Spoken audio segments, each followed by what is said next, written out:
போட்டு பொங்கல் சூப்பராக செஞ்சாங்க. நீங்கள் எப்படி பொங்கல் கொண்டாடினீங்க? ஹாப்பி பொங்கல். தம்பி, நாம் அது மட்டும் இல்லை, பொங்கலோ பொங்கல் சூரிய பொங்கல் சொல்லி கத்தி கத்தி பொங்கல் கொண்டாடணுமே, அதை சொல்லலையா? ஆமாங்க்கா, சூப்பராக இருந்துச்சுக்கா. நான் தான்க்கா பொங்கலோ பொங்கல்னு கத்துனேன். அப்பா, இந்த வருஷம் நாங்களே பொங்கலோ பொங்கல் சொன்னேன்லப்பா. ஆமாம்மா, ஆமாம், செம்மையாக போச்சுல. கேஸ் ஸ்டவ்வில் குக்கரில் பொங்கல் செய்யறதை விட புது பானையில் பொங்கல் செஞ்சு எவ்வளோ சந்தோஷமாக இருந்துச்சுல்ல பசங்களா? ஆமாம்மா, எங்களோட பொங்கல் செம்மையாக போச்சுங்க. வாங்க, இதை விட இன்னொரு சர்ப்ரைஸ் இருக்கு. பாருங்க, இதுதான் எங்க சர்ப்ரைஸ். இதுதான் எங்க லக்ஷ்மி. தம்பி, நம்ம ரெண்டு பேரும் நம்ம லக்ஷ்மியை குளிப்பாட்டும் போது தண்ணி ஊத்தணும் ஓடி போயிடுச்சுலடா. அப்புறம் அப்பா பிடிச்சி அழிச்சிட்டு வந்து சேர்ந்து சூப்பராக குளிப்பாட்டினலப்பா. ஆமாக்கா, நம்ம ரெண்டு பேரும் சேர்ந்து தானே மேக்கப் பண்ணோம். இப்போ லக்ஷ்மி எப்படி அழகா இருக்கு. அழகா இருக்கா தம்பி. அவ மாலையே போட விடல, ரொம்ப கஷ்டப்பட்டு சேர்ந்து போட்டலப்பா. ஆமாக்கா, மாலையில் இருக்க பூவை அவளே சாப்பிட்டாக்கா.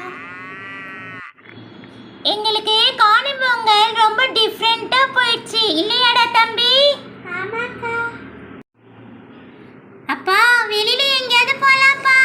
அப்பா, பீச்சுக்கு போலாம்ப்பா. பசங்களா, அதெல்லாம் எதுவும் வேண்டாம். இன்றைக்கி வேறு ஃபெஸ்டிவலு, ரொம்ப கூட்டமாக இருக்கும். நீங்கள் டிவிலே படம் பாருங்கள். அப்பா, ப்ளீஸ்ப்பா, போலாம்ப்பா. ஆமாப்பா, எங்கேயாவது போலாம்ப்பா, ஜாலியா இருக்கும்பா. ஓகே பசங்களா, போலாம். சாயந்தரமா அப்பா கண்டிப்பா அழைச்சிட்டு போவாரு, சரியா? சொல்லுப்பா. அப்பா, தாத்தா இனிமே உங்களை வெளியில கூட்டிட்டு போக மாட்டாங்களா? அழைச்சிட்டு போயிருக்காருப்பா. நாங்கள் வில்லேஜில் இருக்கும் போது நிறைய ரிலேஷன் வீட்டுக்கெலாம் அழைச்சிட்டு போயிருக்காரு. அப்பா, அப்ப எங்களையும் ரிலேஷன் வீட்டுக்கு கூட்டிட்டு போங்களே. சந்திராப்பா, பசங்களை வெளியில் இன்னைக்கு அழைச்சிட்டு போகிற வரைக்கும் உங்களை விடவே மாட்டாங்க. பதில் சொல்லுங்க அவங்களுக்கு. நாமா அப்பா, நீங்க ரிலேஷன் வீட்டில் போய் என்ன செய்வீங்க? அப்போ நாங்கள் ஜாலியாக விளாடுவோம். அப்புறம் எங்கள் தாத்தா அத்தை எல்லார்கிட்டையும் நாங்கள் பால் பொங்கிச்சான்னு கேட்போம். அவங்க எல்லாமே ஆசீர்வாதம் பண்ணி நிறையா காசு தருவாங்க. அதெல்லாம் நாங்கள் எங்கள் உண்டியலில் போட்டு சேர்த்து வைப்போம். அப்பா, அது ரொம்ப ஜாலியாக இருக்குல்லப்பா. ஆமாம்மா. அப்புறம் உண்டியிலேருந்து பணம் எடுத்து எங்களுக்கு பிடிச்சதெல்லாம் வாங்கி சாப்பிடுவோம். ரொம்ப ஜாலியாக இருக்கும். அப்பா, நீங்க அவங்ககிட்ட எப்படி காசு கேட்பீங்க? நீ அத்தை பால் பொங்கிச்சா அப்படின்னு கேளு, இல்லைன்னா சித்தப்பாட்ட போய் சித்தப்பா பால் பொங்கிச்சா அப்படின்னு கேளு. அவங்களே ப்ளஸ் பண்ணி உனக்கு தேவையானதை கொடுப்பாங்க, சரியா? ஓகேப்பா, சரிப்பா. அப்பா, உங்களுடைய ஃபோன் கொஞ்சம் கொடுங்களேன். அம்மா, உங்களுடைய ஃபோனையும் கொஞ்சம் கொடுங்களேன்.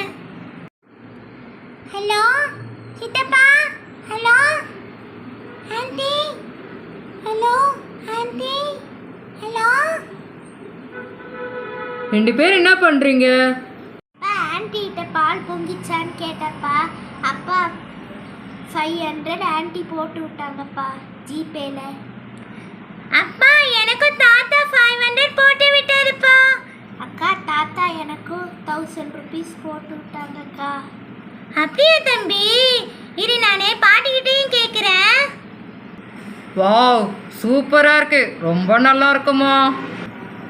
பார்த்தீங்களா, இந்த காலத்து பசங்களை ஃபோன்லேயே எப்படி கைட் பண்ணிட்டாங்க பாருங்க. அப்போனா சாயந்தரமாக எங்கேயும் வெளியில் போக வேணாம். இல்லைம்மா, இல்லை, தேட்டருக்கு போகணும். இல்லைம்மா, பீச்சுக்கு போகணுமா? ஓகே, எல்லா இடத்துக்கும் போகலாம். நாங்கள் இப்படி தான் ஜாலியாக என்ஜாய் பண்ணோம். எல்லாருக்கும் பாய்.